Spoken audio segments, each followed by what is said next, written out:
Եվ Արշակ Սրբազանը շուտով դուրս կգա։ Նշեմ, որ դատարանը որոշակի սահմանափակումներ է բնականաբար կիրառել, վարչական հսկողություն է սահմանել, նոր ծանոթացանք, մասնավորապես նաև տարածքային սահմանափակում Արշակ Սրբազանին արգելված է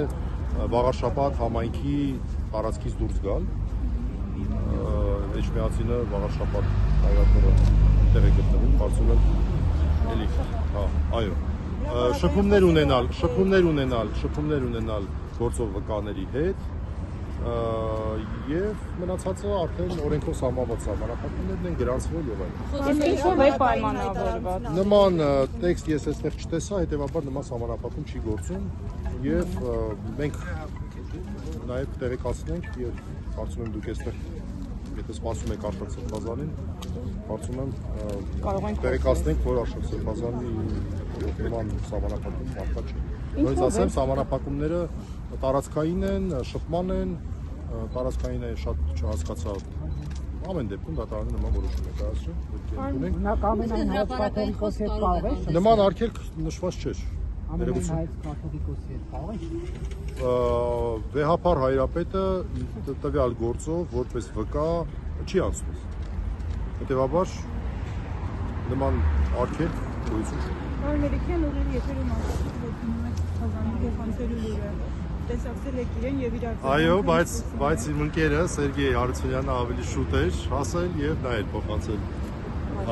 լուրը։ Սերգեյը, ես ներս մտա արդեն Սերգեյը տեսակցում էր Սրբազանի հետ։ Այդքանը, բայց մենք ժամանակ չխոցնենք էլի։ Իհարկե, ասեք նաև ինչով է վերաբերվում դատարանավորված, այսինքն այս պահին դեռ չեն կարող դատողություններ անել, նրանով, որ սա անօրինական որոշում է։ Ես կարծում եմ առաջին հերթին դրանով։ մտավախությունները քարացվել են, որ Չէ, բայց ես մի բան շատ կարևոր բան ասեմ, այնպես չի որ մենք այս որոշումից գոհ ենք, որտեղ մենք առաջին պահից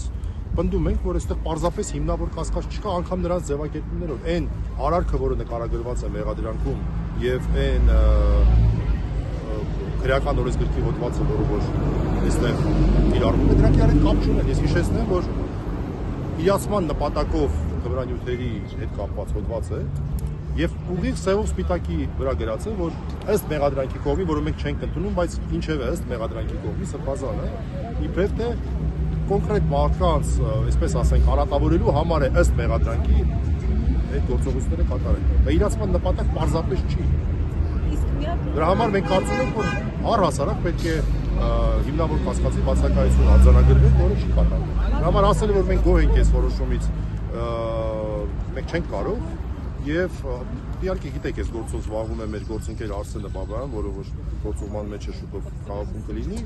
նա ավելի մանրամասն կասի, բայց ես իր հետ հասցրեցի կարճ խոսել, մենք լիազորված եմ հայտարարել, որ մենք այս որոշումը պետք է դիտարկենք բողոքարկելու հարցը։ Այստեղ ես այս որոշումը վետանում են ակտիվ որոշումներ, սա նշանակում է, որ այս ամբողջ գործը, այսպես ասած, հիմքերը որոշումը վերաբերում է բացառապես նրան, թե ինչպիսի խափանման միջոց պետք է կիրառվել եւ վերաքննիչ դատարանը գտնել է, որ ավելի մեղմ խափանման միջոցը բավարար է։ Ժողովուրդ ամեն րոպեն մենք մարդու ազատության մասին ենք, եկեք, այս բանը